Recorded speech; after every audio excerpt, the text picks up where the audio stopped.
Good evening. I have been both looking forward to and dreading this moment for a while. Looking forward to seeing the culmination of everything that we've learned and dreading it's ending. Let's start out tonight singing Come Thou Fount. We made a dedication during the Sabbath. Man, my heart is God's. And that's something that we need to be doing on a regular basis, right? That reminder that I am yours, save me, and let me surrender myself to you.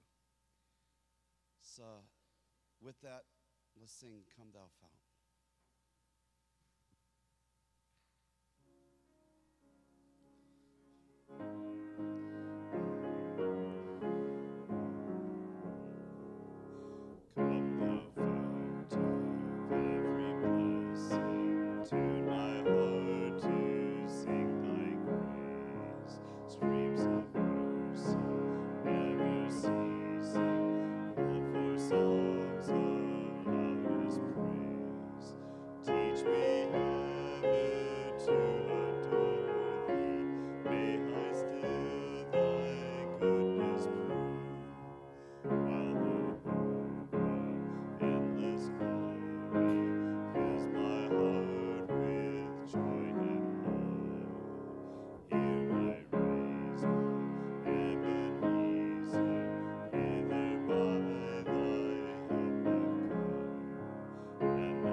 Good evening, Father, or good afternoon, Father.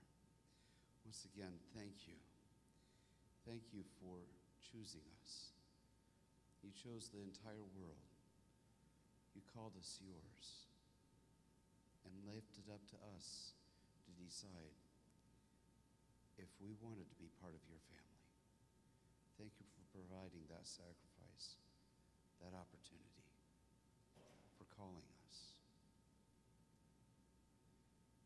Please show us something tonight. Give your spirit to Scotty. Please show us something that will draw us closer to you, to take us, to seal us, to present us to you. We pray in Jesus' name. Amen.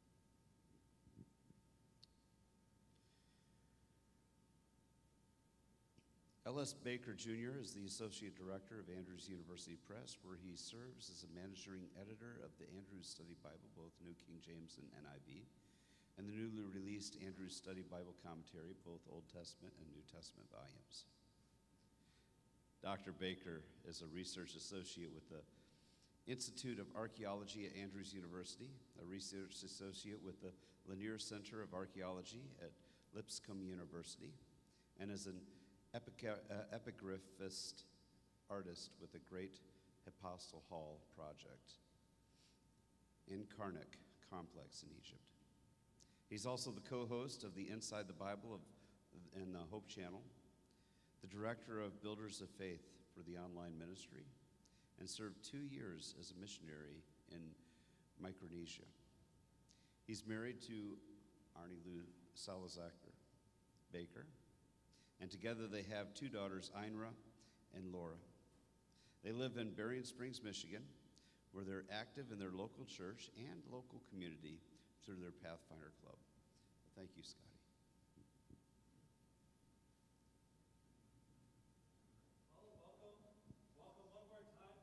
Archaeology. Welcome one more time to Archaeology Exodus. I am L.S. Baker Jr., and again, it's been a pleasure to be with you all week long. We've been learning a lot of different things, and this afternoon we get a chance to do the last. And so we're going to begin. This is called Bloody Worship, Sign of the Covenant. To start off tonight, let's just review kind of where we've been this week. Last Sabbath, this time, we were looking at when the Hebrews were in Egypt, when they left Egypt, and we discovered that God is on time. He's faithful when he gives a promise, and that's a very, very important thing, especially as Adventists looking forward to a second Advent. We also discovered that the Exodus took place in the new kingdom of ancient Egypt. The old kingdom was where the pyramids of Giza were built. The middle kingdom, where there were some other big pyramids are built, a few small ones in the first intermediate period. No pyramids in the second intermediate, and the only pyramids in the New Kingdom that they had were very tiny ones that were in front of tombs. There were some later ones in the third intermediate and late period, but those were down in Nubia. So we learned all that. We also learned that the Hebrews were in Egypt during the Great Hyksos War, and they left. But the Exodus took place sometime in the New Kingdom, either 18th or 19th dynasty. During that, at that Hyksos battle, the Hyksos were pushed out. The Hebrews, for whatever reason, did not leave, and so we discovered that God does fix our mistakes. These are things that happen. But in the process, we learned that the site of Ramses and Pithom are in these two locations, Tel Kantir, Tel Adaba area, or Tel Arataba area. This is Pithom and Ramses, and the land of Goshen would then be someplace there. The pyramids of Giza, by the way, are down here, and other pyramids in the Middle Kingdom at Lisht are even further south. So probably the Hebrews didn't even see the pyramids. We also saw that there was 3 different candidates for Pharaoh of the Exodus. The one, Ramses the Great, is probably the most he's probably the most supported one in the biblical world. Particularly because his name appears in the text as a land and also as a city. Thutmose, the third Thutmose, is selected primarily because he died. Maybe he could die in the Red Sea. He died very close to the Exodus date. Maybe we moved the Exodus date back to pick him up, and then that would happen. The problem was that his eldest son died about 10 years before he did, or so, and so his eldest son could not have died in the Red Sea, neither could Ramses. Amenhotep his oldest son also died mysteriously. We don't know why. His second son, the fourth Thutmose to become king, became king after him. The second Amenhotep is the only one of these candidates who himself was not a firstborn, because obviously as the son of the third Thutmose, his oldest son died 10 years older. Amenhotep's older brother died 10 years older. That's why Amenhotep was king. So both Amenhotep and his son, who ruled after him, were both not firstborn. So it seems like a very good candidate for the Exodus. All the chronology stays the same, all the content stays the same, but most importantly, we learned that God's loving appeal has different effects depending on the substance of which we make our hearts out of.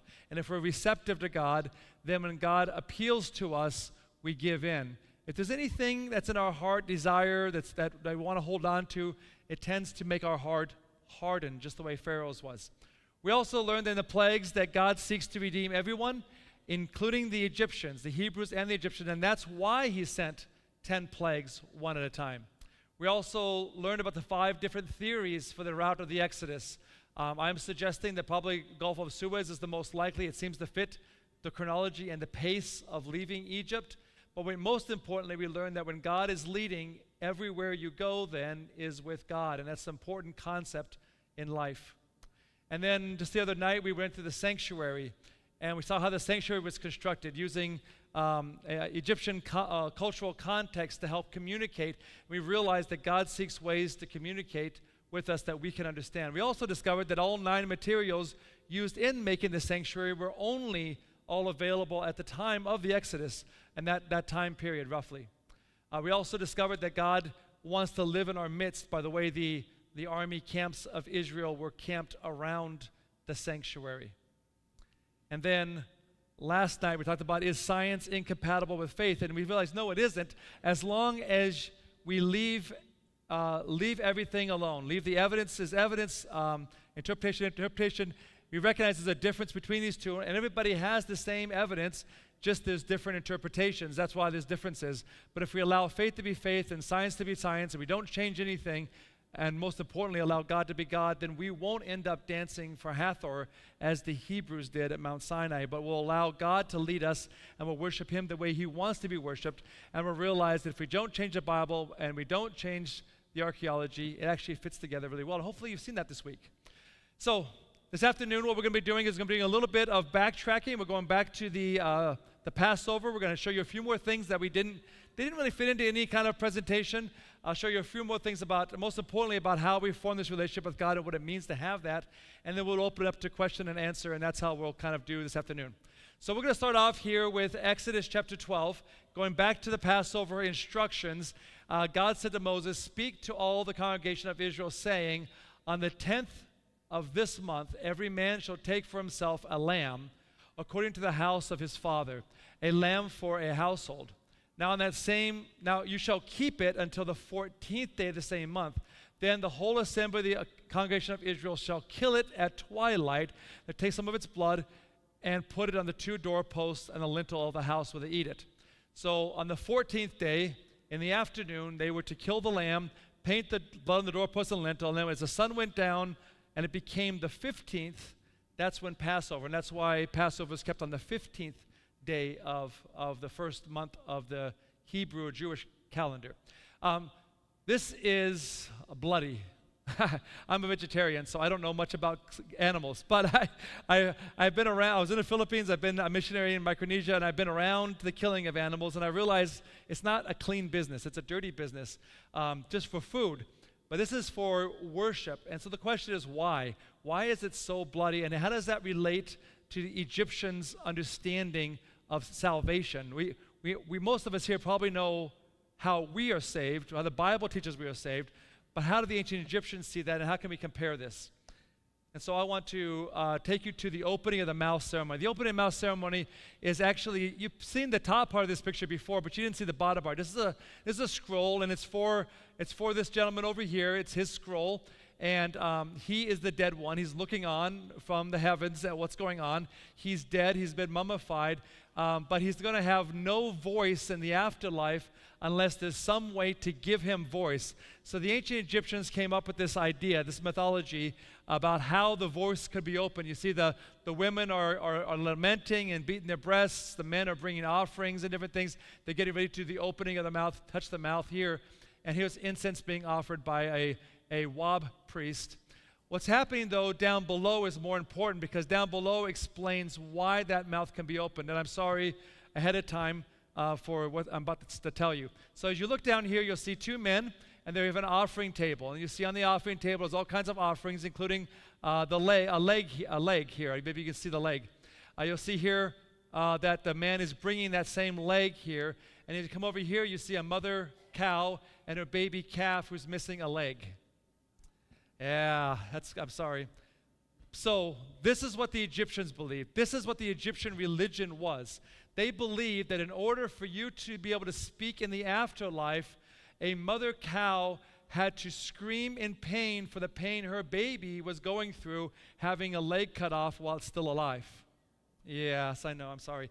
That's what Egyptians believed happened, and that's how Egyptians believe you could do it. It's only through pain and suffering of an animal that you can benefit in eternal life. And you see it happening right there a little closer. We'll go right past that. So suffering is a part of the ancient Egyptian plan. Now, there was also a killing of an animal for salvation in the Hebrew understanding. And of course, we all know what this is. It's the killing and slaughtering of a lamb. A lamb has not done anything to anybody, but it's the throat cut. And the way they cut it was on the side, and they go deeply enough to sever an artery. And every time they kill a lamb this way and let it just kind of, the blood soak out, and it kind of just goes to sleep and dies in the arms of the shepherd. Every time they do it, they sharpen the knife again afterwards so that the next lamb won't suffer as much as possible.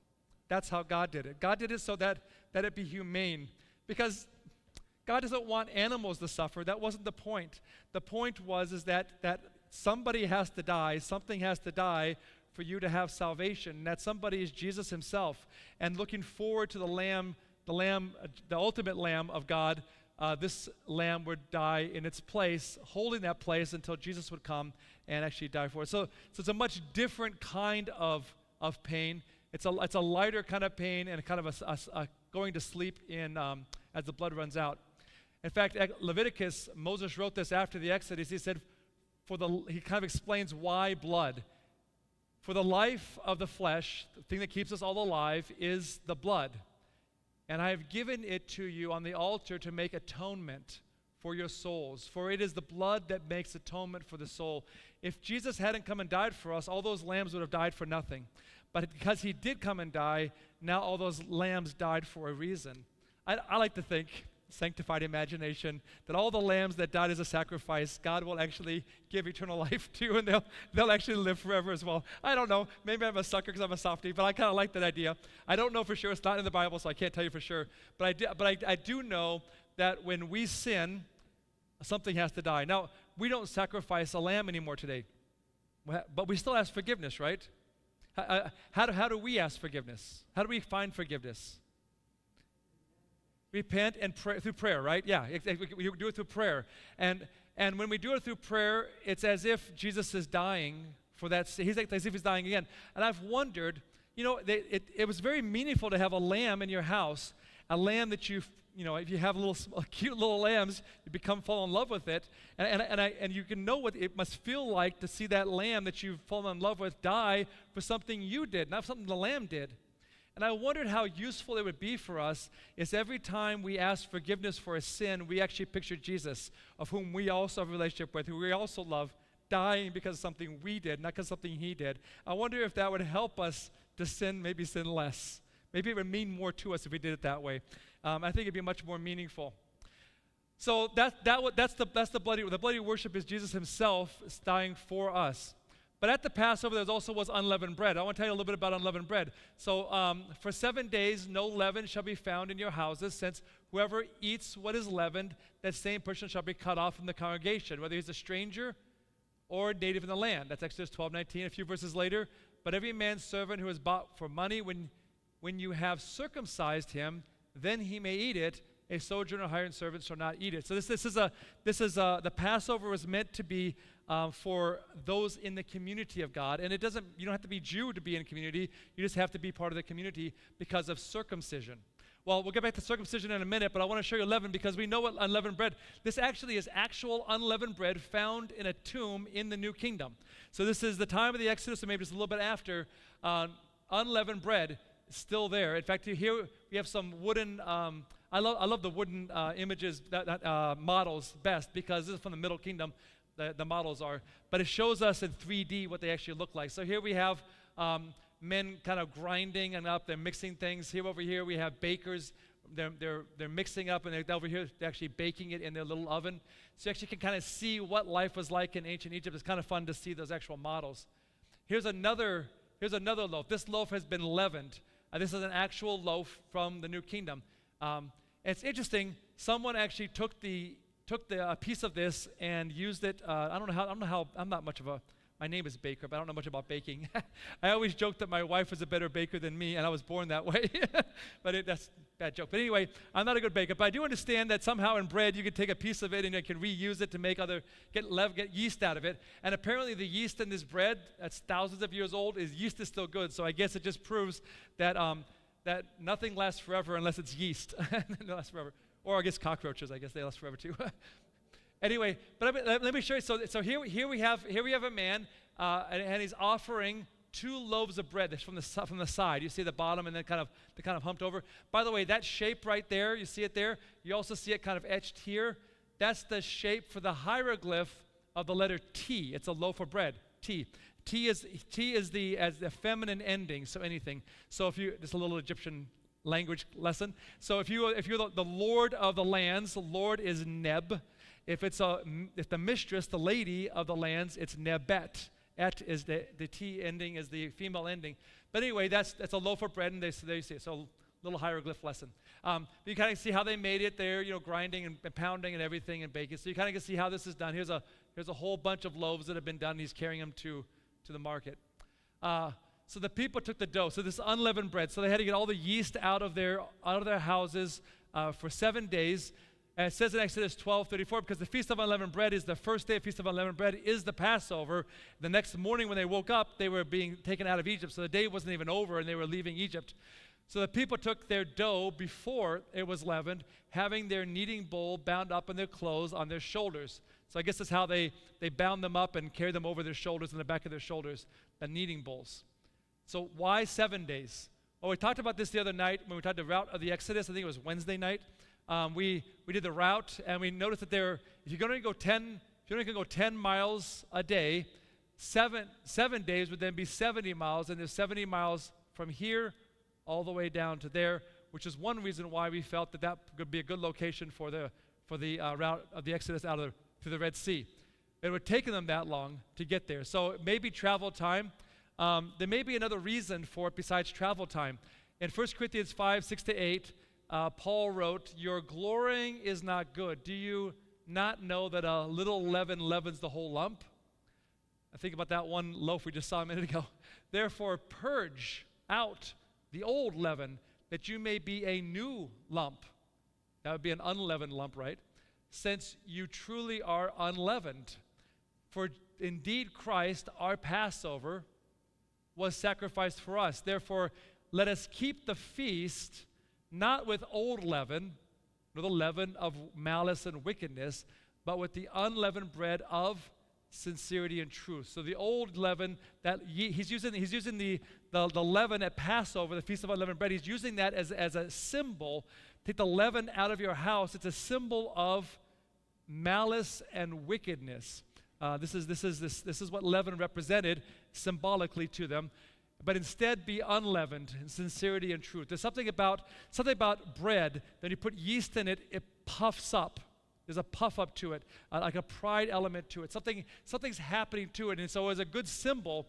And so for 1 week, you took leaven out of your house. I've often wondered, I'm not suggesting we do this like regularly, but I've wondered how useful it would be to families if regularly once a year we said for 1 week we're going to take no yeast in our house. Now, I don't know how many families still bake bread, but just the idea of doing something symbolic to help the kids, to help parents, to help us understand and remember what this represents. I think there's something really useful to it. I don't think God did this for the Hebrews, just for the Hebrews. I think it also has benefits to us if we can find a way to do it in a way that actually help us remember that it's important to get this out of our lives. And the only way to get it out of our lives is because we have Christ as the Passover lamb sacrificed for us. Leaven is a symbol of wickedness and malice.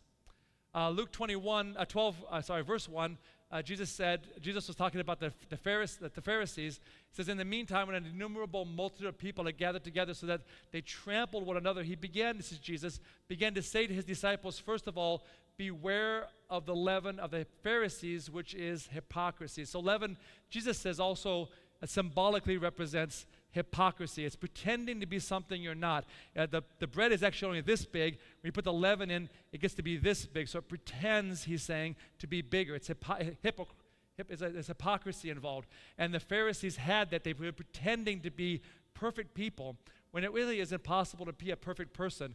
You could perfectly surrender to God, but if it was possible to be perfect, we wouldn't need a Savior. And the Pharisees misunderstood that. They didn't understand what those laws were about. The laws are about living a good life. You can't earn salvation that way, and they thought they could. So leaven means a symbol of wickedness and malice. It's also a symbol of hypocrisy. How about lifestyle? What did the Feast of Unleavened Bread mean to Moses? Moses in Exodus 4:10, we talked about this maybe it was a week ago in church service. When Moses said to the Lord, "Oh my Lord," this is at the burning bush, "I am not eloquent, neither before nor since you have spoken to your servant, but I am slow of speech and slow of tongue."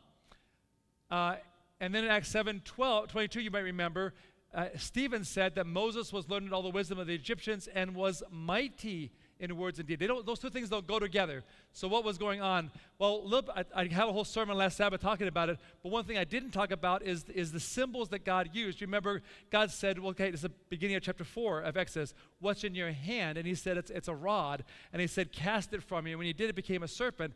And he said, "Pick it up again." And he put it back into his hand, and it became a rod again. He said, "Now take your hand and put it inside your cloak." He did. He said, "Pull it out." He pulled it out away from his body, and when he pulled it away from his body, it was leprous.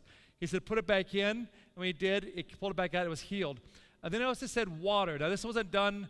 This is something that was done as an actual plague in Egypt. But he said, take water and pour that water out onto the ground. And when he did, it poured out. It became blood. When it left the vessel, it became blood.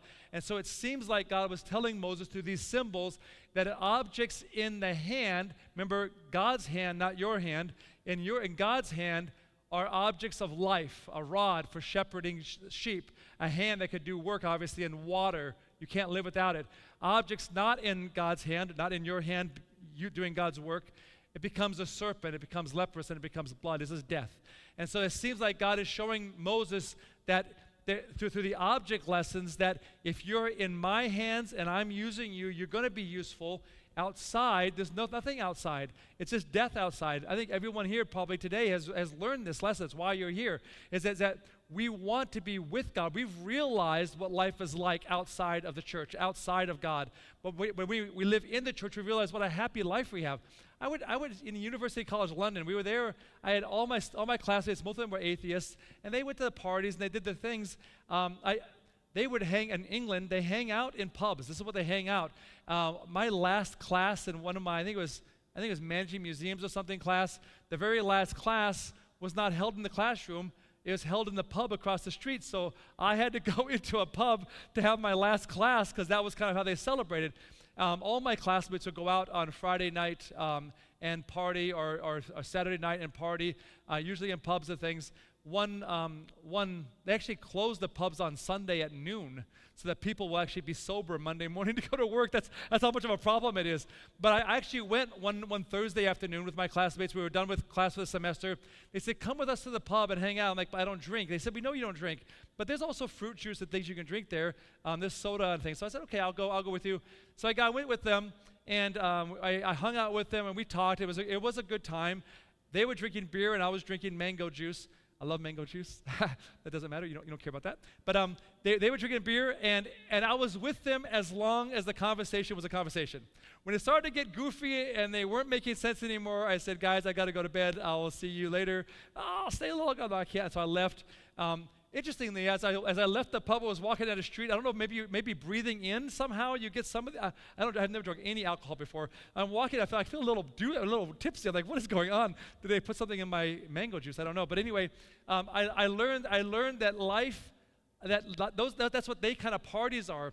But then my kind of party, our kind of party, I'm sure, is we have pizza, we play some board games, we may watch a movie, we may go we have fun, we sing songs, play musical instruments, and the next morning we remember all of it. And it's wonderful. And I think we've all probably learned that lesson, that it's actually much more enjoyable inside the life that God has built than outside. And there's plenty of stories on that. And so Moses was worried about his mouth. And God said, I will be with your mouth. Haven't I made the mouth? Who made man's mouth? And God says, have not I? I'll be with your mouth. I'll teach what to say.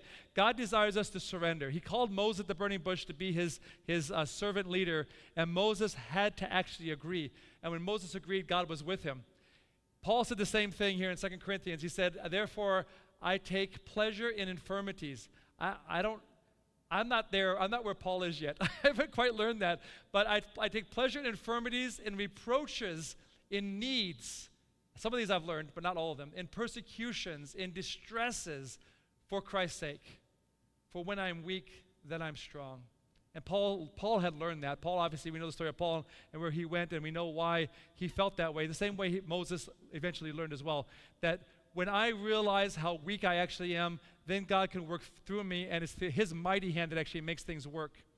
So let's go back to that circumcision idea. Let me show you this, because circumcision is not something just in the Bible. It's something the Egyptians did as well.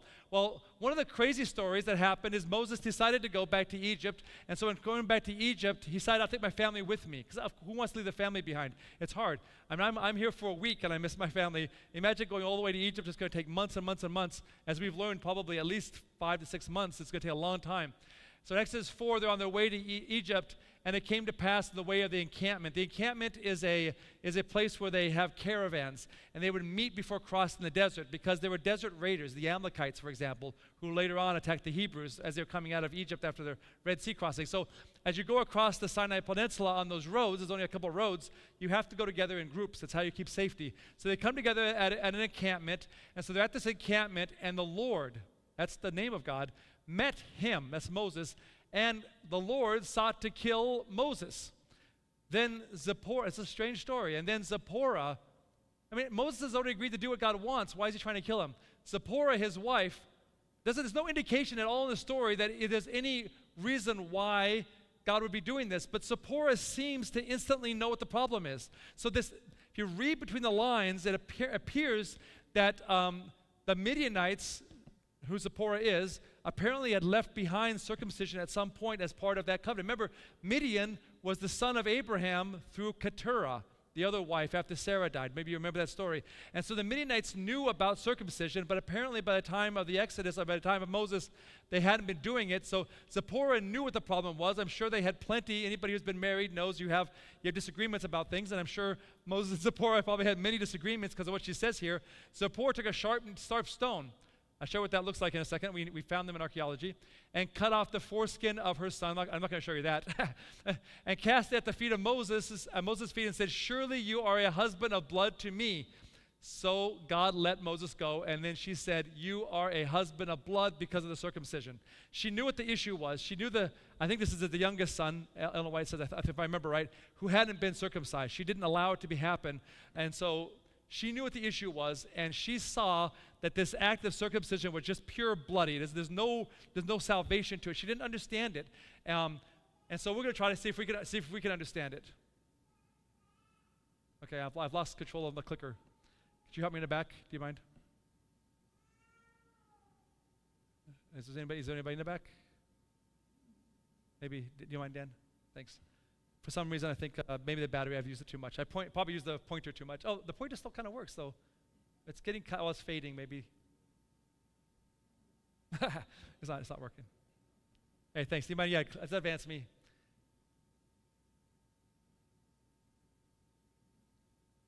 Maybe the computer's frozen up?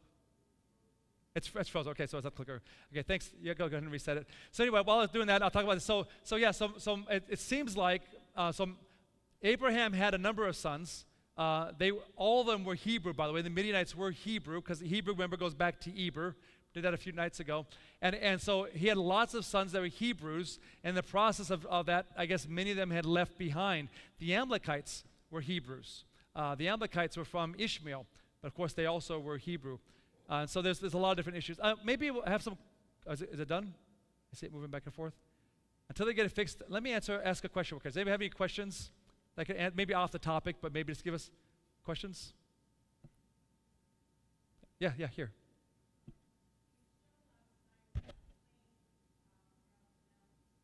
Yes. Yeah.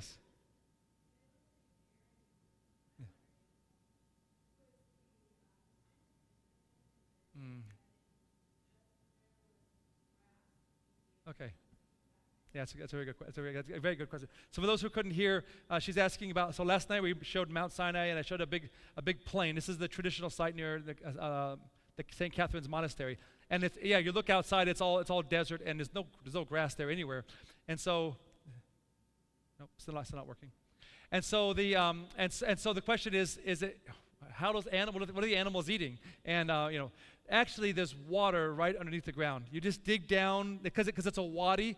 And because all the rock is granite, the granite holds the water. So down wherever it comes together, there's actually a lot of water under the ground. And so they bring that water up, and as soon as you put water on anything over there, any of the dirt over there, even in the Middle East, Israel, Jordan, as soon as you water it, grass grows. It's all in there. It just needs water. And so what they would do is they'd dig wells, and then they'd find some ways of putting irrigation. I don't know if you do this here or not, but what they do is they dig trenches. They dig a long, narrow trench where the water would flow, and then side trenches off of it, and then they would block it up. Today they use plastic bags with water in it to kind of stop up those side channels. But when they want the water to flow in that direction, they would just move the bag, and then the water can go, and they can direct the water where they want to go. And in the process of doing that, they can actually get water out into the fields and actually have water for the animals. And also the grass will then start growing as well. Because actually it's all very, very fertile. It's quite amazing. Almost went. It didn't go. Didn't go yet. I think he's still struggling with the. We may have to restart the computer. Yes, that's a very good question. So does that answer the question? It is actually. Anybody else have a question? Let's go over here. Yes.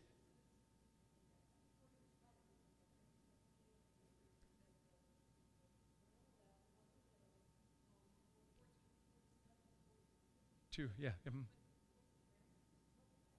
1260. Yes. Good. Yeah, good question. So she's asking about the slide what we had with the different pharaoh possibilities.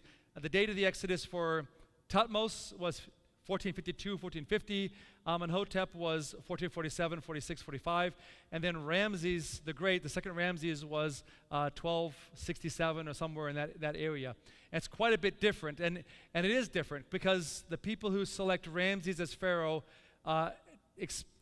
consider that the numbers in the Bible are not as reliable as those who in the other two. So in the first two, Thutmose and Amenhotep, those are based on the idea that the numbers in the Bible, specifically 1 Kings 6:1, which says 480 years between the time of Solomon's fourth year to the Exodus, that's a complete 480 years.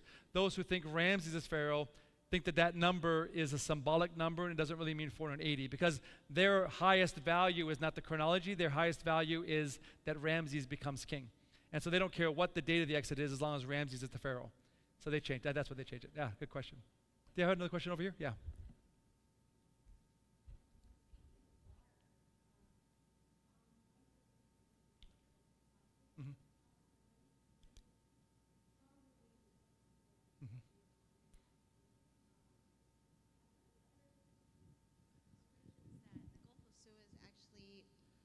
Didn't have as much water. Mhm. So was there more water back then? Like it was a big crossing, Yes. So. Yeah, in fact, thank you for asking that. So the Red Sea crossing, wherever it's at, was going to have to be probably the water that's pulled up on both sides is going to have to be probably a mile across in order to get that many people through in the night. It can't be narrow. It has to be very, very wide. So whenever we picture this in the Bible story books, it's always very close. And it's like a walls on both sides. There was walls, but the walls were quite far apart. In order to get that many people and things across, it's got to be wide. It's always been a problem for any of the Red Sea crossings, no matter if it was a lake, the ocean, Gulf Aqaba, the Gulf of Suez, is that when you get to the shore, at some point it drops off. And it's how do you get a cart down there? I don't know if I could get down there, let alone maybe my grandmother, maybe my little girl. How's she supposed to get down there? It'd be very, very hard. And I don't know how that works. But it was just a short time ago, a year or so ago, I was actually at a conference where a geologist was doing core sampling just north of the Gulf of Suez. He's reporting about something else, but as soon as he said it, it was like, wow, this is really important. He said that they actually, in the pre-dynastic time, that the Gulf of Suez went all the way up to the Wadi Tumilat, actually. And that it slowly over the years, the water levels in the oceans dropped. So by the time of the New Kingdom, there still was a substantial amount of what now is flat ground, not the Gulf of Suez anymore, but the flat area north of it was also covered with water. And so if that's the crossing, then all the problems with slope goes away because it's actually quite flat across. This is the desert now, so you just go right across it. So it is possible there was more water at that time, at least according to his report. Now I'm still waiting to hear the peer review. I want to hear the pushback on it, but whenever we get that pushback, then I can evaluate it better. But that's just something that came to me. I was like, that solves a whole bunch of problems. Yeah, that's a great question. Do we have any other questions? Are we good with this? Almost good with this? Let's get one more question if we have any more. Oh, there we are. And it works. Okay, good. Great. Thank you so much. Thank you so much, IT. We appreciate that. Okay, and if there's more questions at the end, we'll do some more questions at the end. Okay, back to this. So Zipporah says, you're a husband of blood to me because of the circumcision. The Hebrews actually were the Egyptians were very racist. They actually believed that Egyptians were fully human and everybody else wasn't. And so they actually would have they actually were very careful in how they depicted how everybody looked. So you can see these are the 9 bows. The 9 bows are the 9 enemies of the peoples that around Egypt. And they actually would put these 9 people groups, 5 on one side, 4 on the other. This is the top of a footstool. So when the king is sitting on his throne, his feet are on those guys right there. So as if his feet are on his enemies. That's what a footstool is. A footstool is where your enemies are. You can see them, the different ones. Here's an Egyptian here. This is an Asiatic. This will be a Hebrew, what a Hebrew would look like. This is what a Nubian would look like. And this is what a Libyan would look like. So they're very different skin colors. That's why, by the way, when I was talking about Joseph and his brothers coming, if the Hyksos look like this, and the Egyptians look like this, and Joseph looks like this, that's why if there weren't the Hyksos ruling, it would have been a question is why is this guy, even if his hairstyle is like this, and he's wearing these kind of clothes, he's definitely not the same person. He's definitely not an Egyptian, obviously. And so it'd be very obvious. So this is how the Egyptians viewed life. They figured this is what a real human looks like, and all the rest of them are not. That's what they believed. But they also, in the process of doing this, this understanding, they also were, as racist as they also were extremely clean people. So Herodotus, we mentioned him the other night, he's talking about the Egyptians. They drink out of, he was saying brazen cups, which they scour every day. There's no exception to this practice. They wear linen garments, which they are especially careful to always have freshly washed. The Egyptians were very, very clean people. In fact, that's the reason why they did circumcision. Herodotus goes on to say they practiced circumcision for the sake of cleanliness, considering it to be better to be cleanly than comely. That's how he saw it. And so the Egyptians, because of how clean they were, that's why they thought that they were human. The other people groups weren't as careful to be clean about what they were eating out of or what they were dressing or about what they did to themselves.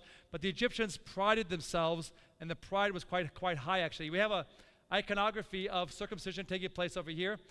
This is an actual knife for circumcision. There's another one right here. This is the actual blade. The wooden part is missing. So you actually can see what they used for circumcision.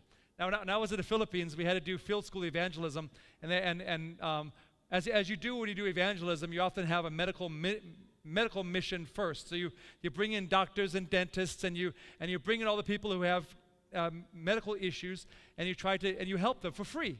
And it's a very nice way to give back to the community, and then it's a way to meet people as well, and people who want to know more about the Bible, you invite them to the evening meetings, and then they get to hear the meetings for themselves, and it's a great kind of partnership.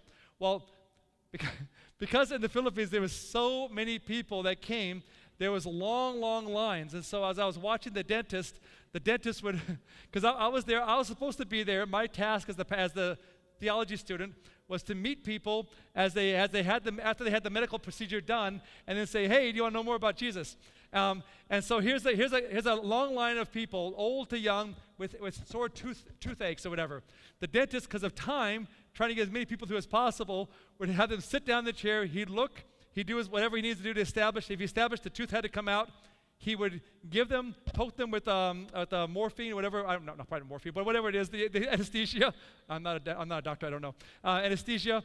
Different kind of doctor, Dan. Different doctor.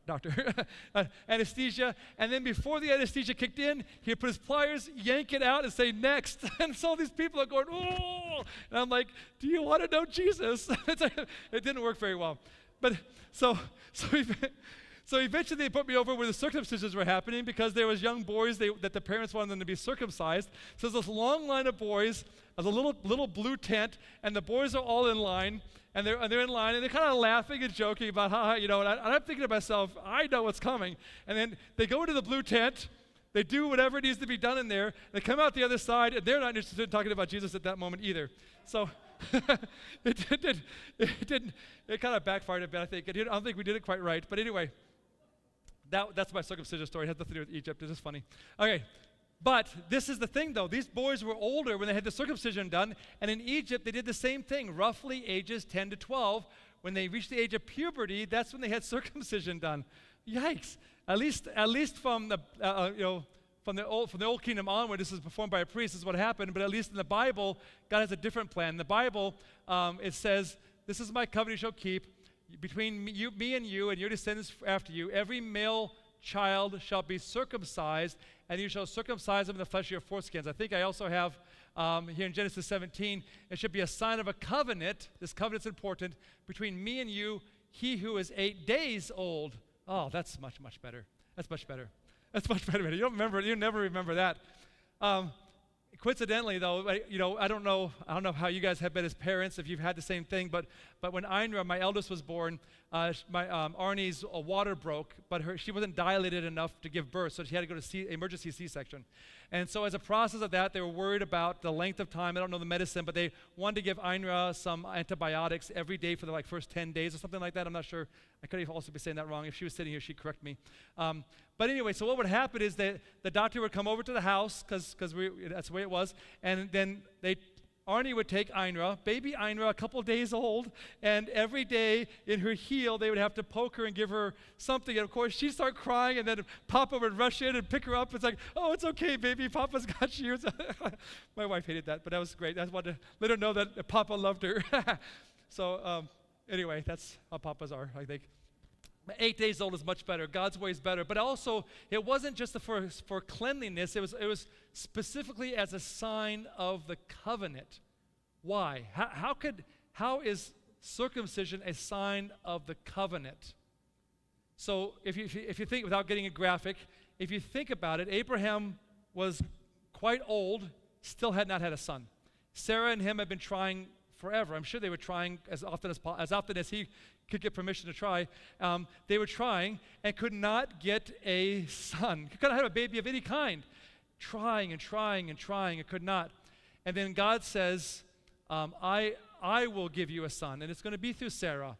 And this is the sign. So you have to be circumcised first. So he's circumcised.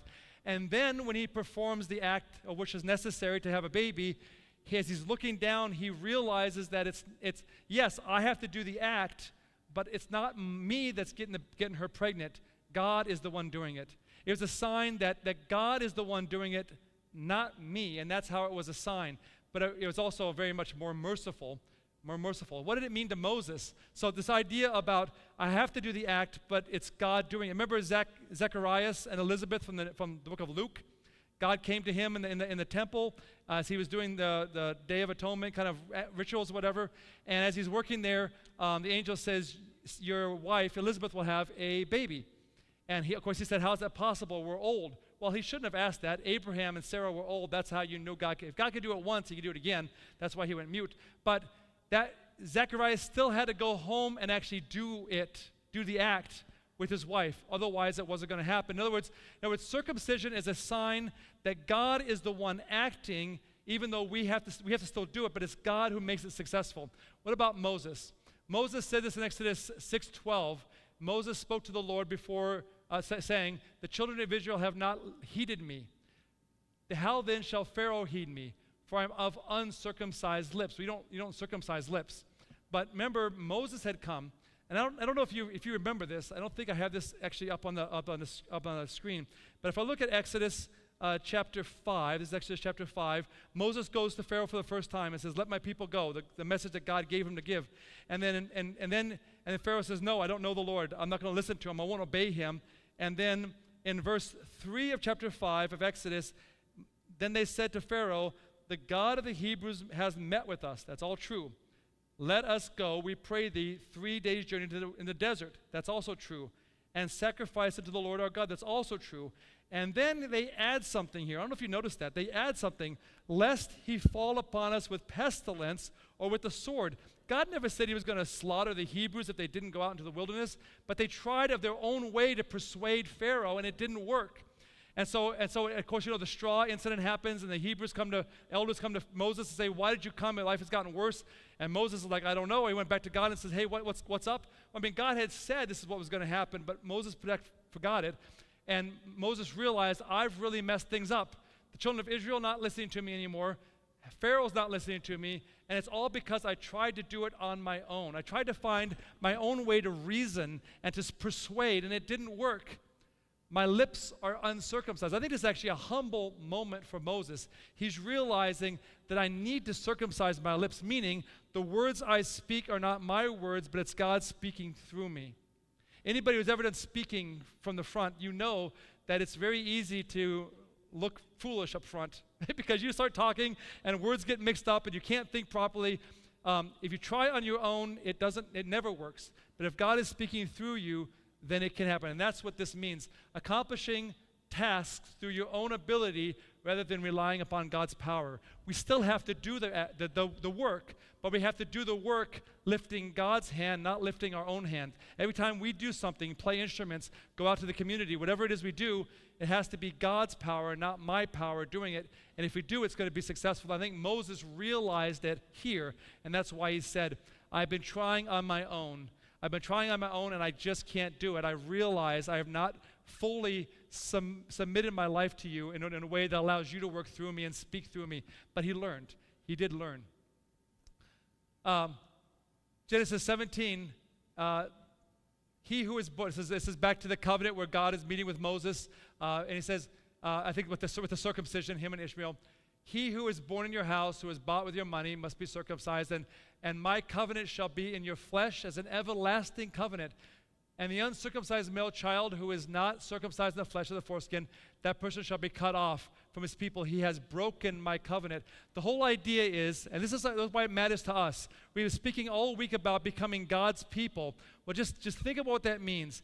If you leave after this week, I go back to Michigan, you go about your life here in Arizona, and you go back to your tasks Monday morning, your work for the church in the upcoming weeks, and you try through your own effort to lift yourself up by your bootstraps, to give it your best, the old college try, that is breaking the covenant you've made this week with God.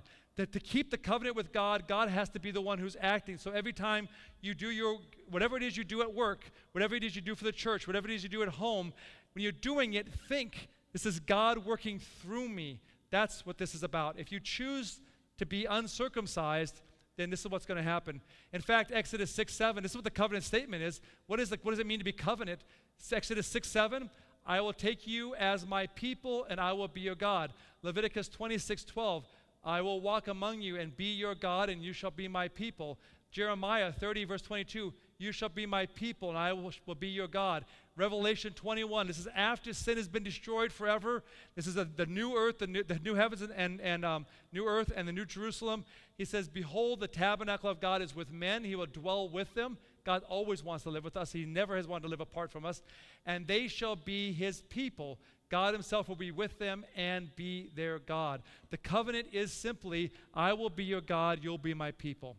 If you allow God to actually be God and not an intellectual exercise, but actually real in your life and everything you do, that is the covenant. He is with you. He actually is God, commanding you, and you're acting and you're doing his will, and you are his people. He has become a God to you, and you are now doing his will. You become his people. That's the covenant. It's a very, very simple covenant.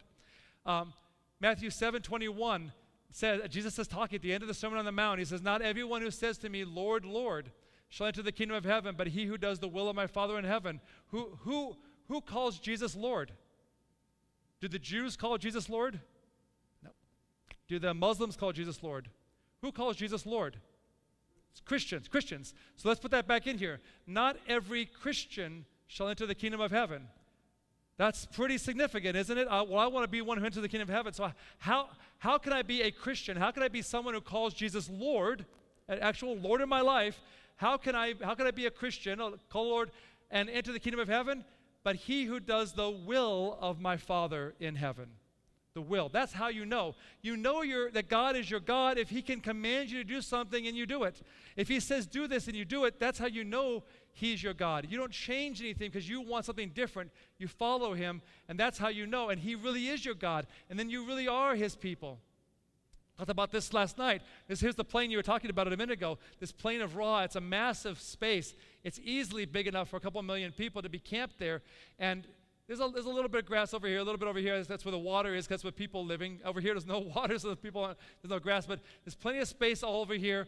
God brought them to this mountain to meet with them and to teach them what it meant to have him as their God. And he didn't show them himself, but he filled the entire mountain with his presence. So they're down here looking up. You see some greenery there with his houses again. But the mountain, this whole mountain filled with the clouds, stormy and lightning and shaking. You can imagine what that's like. That's amazing. But he brought them there to give them a covenant. The covenant was the 10 Commandments. So when we go back to this idea about for 7 days, no leaven, no sin, no wickedness, no hypocrisy, pretending to be something you're not. Be honest.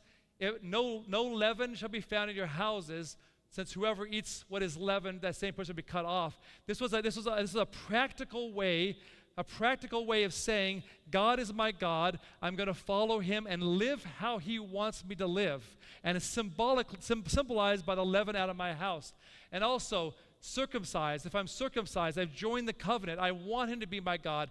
I want to be his person. I want to do what he wants. And it's something that you realize that every time you act in any way, God is the one who actually has the power to make it successful.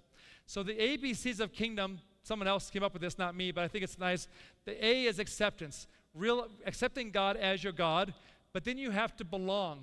And belonging is what we've been talking about this whole week. It's saying, I want to give up whatever it is I have that's standing in the way of me, of you really being my God. I want to give up everything. I want to belong. I want to join. We do this through baptism. We used to do it through circumcision. Now we do it through baptism. But I don't think it's a bad idea for us to think of circumcision in different parts. Circumcision of lips, circumcision of hands, circumcision of whatever you may be doing, to understand what that means. And then community. Community. You join this community, and together you support each other. Maybe I'm discouraged this week and I need someone to lift me up. That's the reason why we have church and come to church. It's a sign of a covenant. Moses thought he knew better. He learned, and Moses then allowed God to speak through him. One last thing I want to show you before we end, and I'll put up the questions this afternoon, is this idea about walled cities. You see, in Egypt, we've had I showed you this map a couple times. I showed you the northern capital here. I showed you the southern capital here. But I didn't talk about these two in the middle. This is actually Lisht. That's the Middle Kingdom capital. And then there's another one here at Amarna. Amarna is the site of heretic King Akhenaten. I was asked this week, I don't think I've ever said it from the front, why he was a heretic. He was a heretic king. He's the fourth Amenhotep. He came after second Amenhotep, obviously he's the fourth one. And he changed his name to Akhenaten. He moved the capital from Thebes up to this area here and named it Akhetaten, and today it's called Tel Amarna. This is a modern Arabic name for it. And he built a brand new city dedicated to just the sun disk Aten. He wanted just the sun disk Aten to be the god, and he banned all other gods, worship of any other god in Egypt. So no Amun, no Ptah, no Hathor, no Isis, nobody. Everybody's worship was banned, just Aten. Aten is the only one. And so it became known as somebody of a monotheistic religion, except he was still Pharaoh, and so he was a god himself, so it wasn't really monotheistic. But it was an idea about that. In fact, I used to say it doesn't matter who the Pharaoh of the Exodus is until I realized this. So there's a lot of people today who don't believe the Bible story actually is real, but they're still very interested in it. And they do studies. Jan Osmond is one. Others have studied as well. Even people who do believe it, like Jim Hoffmeyer, who has some fantastic work on the Bible, and he's a believer, the Bible and the Exodus. He does a really good job. He's an Egyptologist as well, Egyptian archaeologist as well. But what happens is, if you make Ramses the pharaoh, this is Akhenaten we're talking about. If you make Ramses the pharaoh, Ramses came after Akhenaten, and you go back 80 years, because Moses was 80 years old when the Exodus happened. If you go back 80 years to when Moses was born, he would have been adopted by Akhenaten, which means Moses would have grown up in Akhenaten's new city, Akhetaten, and worshiped there and learned. They say Moses got monotheism in the Bible from Akhenaten. In other words, the Bible story of God is invented based on the Egyptian god Aten. And in fact, Jan Osman goes so far as to say Moses is the myth for the reality of the person of Akhenaten. They believe Akhenaten was Moses. And that's what it came from, because of the monotheism. So you can see why it's tough. If Ramses comes after, then and you believe that God is real, as most Exodus people believe God is real, then that means, I think Jim Hoffmeyer does too, then that means that Moses grew up in monotheism, and now you have to try to explain how monotheism that Moses was introduced to as a baby by Akhenaten had no influence on him at all, and that God is actually real. He's not invented. Whereas if you put the Exodus earlier, which is what the Bible puts it, before Akhenaten, then that means Akhenaten's work of monotheism is actually a response to the Exodus. He was having turmoils in his own country, and so he remembered back to a time when the second Amenhotep, his great-grandfather was ruling. Or it could also be great, depending who it is. But anyway, a great-grandfather was ruling that there was a time when there was this one God, and this one God wiped out all the gods of Egypt, and it was a time where everybody got focused, and it was actually Moses was this great being, and so it could be a reaction to that. So it actually does matter who the Pharaoh is, as far as is God real or isn't God real, and you have to defend that. But also, one reason I'm showing you now, though, is actually the walled cities. There are 4 walled cities. Most Egyptian cities are not walled, at least as far as we can tell. There's 4 major walled cities that are called workers' villages, specifically workers' villages. These villages, here's the one at Amarna, the one I was just talking about, Akhenaten. So the city is some distance away, and then up over the cliffs, there's this walled city. It's right here. You see the walled city, and there's houses, row houses all throughout it. There's no explanation for why these have walls and these other houses and the whole rest of the city, including where the Pharaoh's at, there's no walls. There's also here at Lahoun. This is the Middle Kingdom, when they were building pyramids in the Middle Kingdom near the Fayum. Right here at near Lisht at Lahoun is also a walled city. That's all that remains. We're missing this part of it. And you can see that in it we have big estates for the noblemen. You can see how they're like rectangles here. Those are the big noblemen's estates. Other people here, Egyptians, and then we have a bunch of smaller houses, kind of walled off, set aside. These are the workers. And so I asked. Here's one at Deir el-Medina. Same thing as a walled city. You can kind of see what the city looks like. This is near the Valley of the Kings. So the question is, I asked my Egyptian landscapes professor, Dr. Jeffries in England, what were the walls for? Why walls on those cities and not walls on other cities? And he said, well, probably it's to keep the wild animals out. And I said, well, could it possibly be to keep slaves in? They had slaves living somewhere. It seems to me that'd be a good way to keep slaves in. And he said, well, we don't have any evidence that they were slaves. Well, it's difficult to find slaves in Egypt because they're using pottery that's Egyptian. They're not using their own home pottery from behind, but from where they came from. Whatever in Egypt they're using, so the material culture is all Egyptian. So it's difficult to find who was a slave and who wasn't, except that there's a wall around the city. But it seems to me to be indicative of something. So it could be for protection, but it also could be to keep things out, but it also could be to keep things in. And then I thought a little bit about what we do I grew up in the Adventist denomination. Both my grandfathers were pastors. My dad was a pastor. I know what it was like to live a life like that. And I heard all these rules. I went to Adventist Academy, went to Ozark Academy in Arkansas. And I know I was there for 4 years in a dormitory, locked in the chains of love. In fact, in the Philippines, at Adventist University of the Philippines, they actually have a girls' dorm that's called Cadena de Amor. It's Chains of Love. Isn't that a great title, a great name for a dormitory? Anyway, that's a different thing. So I'm used to being kept in. I'm used to being, protected, I guess, and not being allowed to leave. But I realized that walls they do keep something in, they also keep something out, but it also provides order. Think back to the sanctuary and the courtyard perimeter. It's a big perimeter, but it's made out of linen. I know it's about 8 feet tall, 5 cubits tall, but you can't see over it. But anybody who wants to get in can easily get in. That's not keeping anybody out. The gate is wide. The gate is wide on the sanctuary, the courtyard perimeter. It's wide. It's not trying to keep people out. It's just providing order for going in. And then I thought about the New Jerusalem and the gates in the New Jerusalem after sin is gone. Well, why do you need gates made out of pearls? Could it be one gigantic pearl gives you space? If it's my own mind again, a square or rectangular gate with a sphere in the middle, is it to provide order and beauty? I don't know, but I don't think God has gates to keep people out during eternity, but it's more to provide order. And I realize God's a God of order, and maybe these walls are useful. And so when I talk to young people about walls, I say, yes, we have a bunch of rules. These rules, the 10 Commandments, for example, but schools also have rules. The reason why we have rules is to protect you from other things, but it's a benefit to you. You hear a lot about the Adventist bubble. Maybe I don't know if you heard that when you were growing up. The Adventist bubble. In Andrews University in Berrien Springs, we have a lot of Adventists there.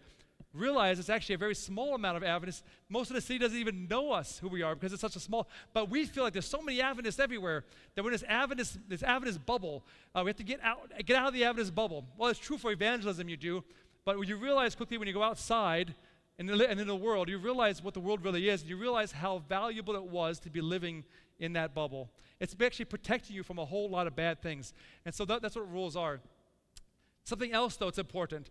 Look at this. This is Genesis 19. Go back to the story of Lot and his wife and the family. Hurry, escape from there, for I cannot do anything until you arrive there. The name of the city is Zoar. Remember, Lot is asking for Zoar. So the sun had risen upon the earth when Lot entered Zoar. So actually the sun had risen. They entered into Zoar. This is verse 23. Verse 24. Then the Lord rained brimstone and fire on Sodom and Gomorrah from the Lord out of the heavens. So he overthrew the city of the plain, all the inhabitants of the cities, and what grew on the ground. Verse 25. Verse 26. But his wife looked back behind him, and she became a pillar of salt. She didn't look at a pillar of salt on a plain. She was already in the city when she became a pillar of salt. She was already safe when she looked back, longingly. I never realized that until I looked at this again. I was like, look, she was already safe, and she looked back. And I wonder if maybe we could do a better job telling our young people, maybe I could do a better job telling my kids how beneficial it is to be here. You don't need to look back and long for what's out there being destroyed. You can stay in here. In fact, God calls his people out. He called Lot out of Sodom, the Hebrews out of Egypt, and actually in Babylon as well. And in Revelation 18:4, this is the last end-time message that we're supposed to give to the world. Come out of her, another voice from heaven. Come out of her, it's Babylon, my people. God has people in Babylon that are confused. Come out, lest you share in her sins and receive of her plagues. Go back to Revelation 11, verse 8. And their dead bodies will lie in the streets. This is the bodies of the two witnesses in Revelation 11. And the great city, Babylon, which spiritually is called Sodom and Egypt. Interesting that those two are being used, where our Lord was also crucified. Where was Jesus crucified? Yeah, he was in Jerusalem, but it was outside the wall of Jerusalem, right? If you're outside the wall, this may seem obvious, if you're outside of the city wall, then you are not inside the city wall. Okay, that seems obvious, but stay with me. God is calling his people out of Sodom, out of Egypt, out of Babylon. By the way, Laodicean church, we have to talk about the hot or cold, the lukewarm. Keep reading. It's the Laodicean church are people, it could be me, I read this for myself, who think they can see but are blind, who think they are rich but are naked, who think they are clothed but are naked, think they are rich but they're poor. If there's somebody sitting here who was naked but thought they were clothed, who was poor, thought they were rich, and was blind but thought they could see, what would you call that person? Crazy? Yeah, delusional? At least you'd say they're deceived, right? There's something wrong. They're confused about their state, and that's what God's people are at the end of time. God's people think they're okay, but they're not actually okay. They come to church, they do the right things, but they're not okay because they're calling Jesus Lord, but they're not actually doing the things. They're not actually living the life. There's something wrong. It goes on to say in Laodicea, it says, Jesus is standing at the door knocking. Well, if Jesus is standing at the door knocking, then that means he's on the outside, not the inside, right? So we're supposed to open the door and let him in, spend time with him every day. That's what the sermon was about this morning, spend time every day. So God's calling his confused people that are in Babylon. He's saying, you're in the kingdom of Satan, the kingdom of confusion. I'm calling you to come out. Yeah, the Lord is crucified outside of Jerusalem, not in Jerusalem. So anyway, in Jerusalem is part of God's people. Everything outside is not God's people. Not God's kingdom, Satan's kingdom. So we have to understand that there's a lot of good things outside of God's kingdom, but they're not God's kingdom. It's Satan's kingdom, and it's going to lead to a very, very bad place. So how do you become a part of God's family? The last thing I'll say here is Deuteronomy 10:16. Circumcise the foreskin of your heart. Foreskin of your heart. Moses wrote these words after the Exodus. he realized after traveling with these people all this time that they were trying on their own efforts to do things. I don't have food. I don't have water. I can't get past those giants. All these things that they kept complaining about. You know the story. And Moses said, you have to circumcise your heart. I have to realize that the things that I desire can't be my desires. It has to be God's desires. I have to spend so much time with him that I become made in his image, and I stop trying to make God in my image, but I'm made in his image. That's what idolatry is. Idolatry is making God into our own image. It's seeing God as how I see God and not allowing him to be God and change that and challenge that and move you. And I learned to be like him, and pretty soon my heart desires are his heart desires. And that's all he's asking for us. This whole entire week, all we've been talking about is God doing all these things. We've been showing you each night, God did this, God did this, God did this. And this is all of it. God wants to do it all for us today, and he wants us to be his people, but we have to change our heart and by spending time with him so that we become part of his family. God wants us to include us in his family. He wants us to be part of his family. So circumcision, a sign of community; blood, symbol of atonement; leaven, a symbol of wickedness. These are the things around the Passover that we've been talking about that help us understand a little bit more about the ABCs of the kingdom of God. Acceptance, accepting it; belonging, becoming baptized; and community. So if there's anybody here today, this afternoon, or maybe anybody watching online, if you want to be baptized, if you want to join God's church, I encourage you to meet with somebody. Go to a Seventh-day Adventist church. Come to this church. We would love to have you here. Meet with one of the elders. Say, I'd like to have more Bible study. I want to know a little bit more. I want to understand what I'm joining. I want to be part of God's people who have to focus on the end of time, who realize that this life isn't what we're supposed to be here for, that there's more coming up, and I want to join that church, and so I invite you. If there's anybody here today, you want to raise your hand like Bible studies. I don't know if there's anybody here that's probably everybody here is. Okay, just ask. I don't know if there's anybody here, but if there's somebody here I think I know everybody here. If there's somebody here who wants Bible studies, please raise your hand. Otherwise, if you're on at home and you're watching and you've been listening all week, or maybe you just came on this on YouTube sometime, come here to Mesa Palms SDA Church. Talk to somebody here. They would love to help you learn how to love this God that we've been talking about all week more, and you can become part of this community to help spread the news of the gospel to the world. And that's it. Any questions? We had some questions earlier, but just in case there's any more questions. Okay, over here. Dan will bring the microphone to you. It's to help the people at home that are watching. It's easier.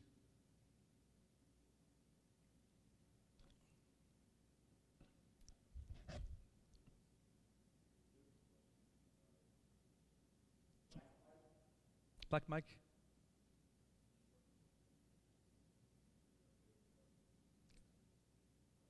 Maybe to say it and I'll just repeat it back.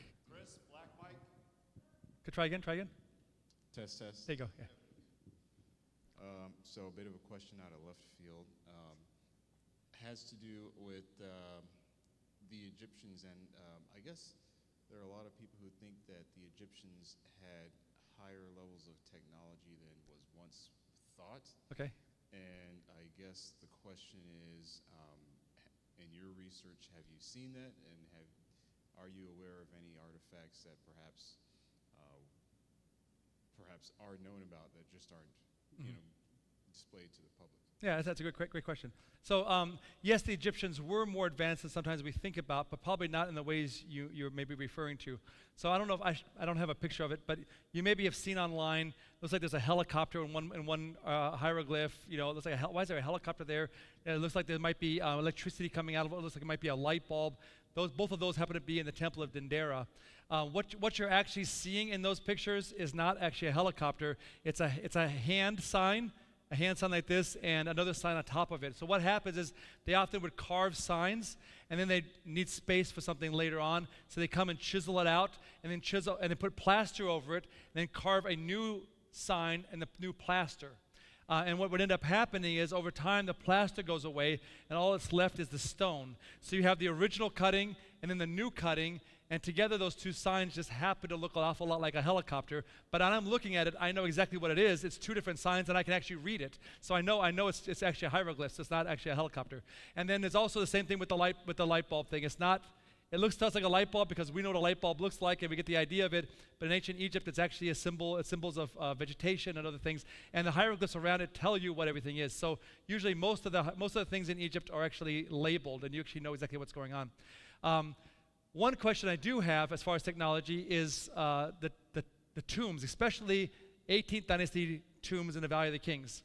It could also be pyramids, but the 18th dynasty tombs, I showed you this week, you go into the tomb, you walk downstairs, and if it's a king, you almost always, Tutankhamun's the exception, almost always you turn left. Turn left, you go down some more stairs. Okay, well, you can't explain the detail of the artwork all the way down with no soot on the roof just by mirrors. And they talk about mirrors and light, and I've seen them use them, and they are very, very bright. So I use mirrors when I'm at the temple in Karnak, and so the mirrors are very, very bright. I'm not sure that you actually can do all the things you can do just using mirrors. Now, maybe I could be wrong, but if the Egyptians figured out a way to do it, to use that in a way that I don't know, I don't think they're just using a hand mirror. They must be using something else to get the light all the way in there. That technology is lost, whatever they've done. But I do think, this goes to Mesopotamia, there are things like the Baghdad batteries. They're really batteries, and they actually do have electricity. Small amount of volts, but still a little bit. And so it is possible. You go back to the ark. The ark was sealed up. Obviously, no water can get in, and yet they have a window, but the window's not open during the time when the flood's coming, right? So they have to be able to see inside.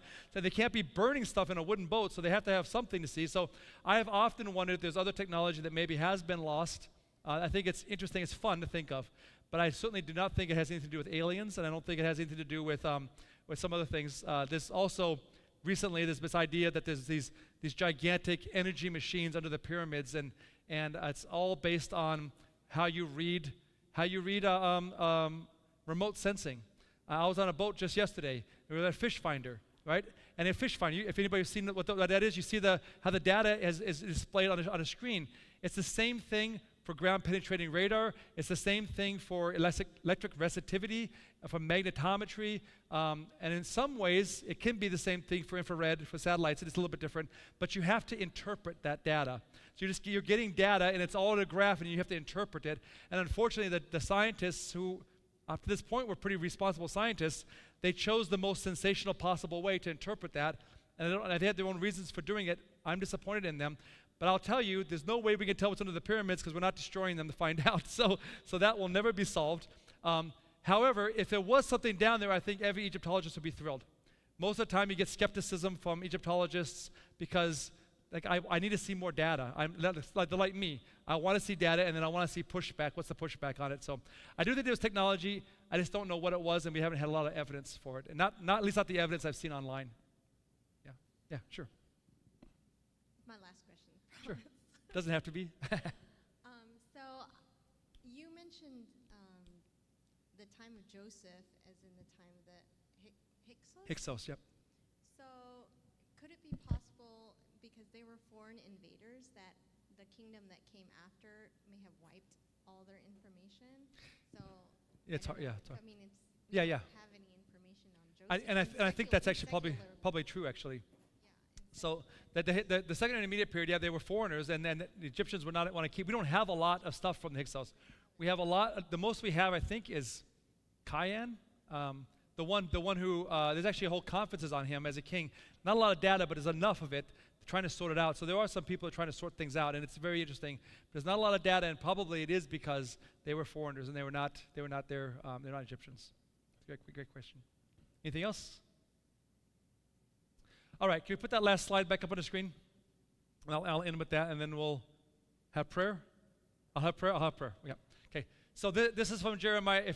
If we had a week of prayer, and if we had a theme song and a theme text, this was what the text would have been.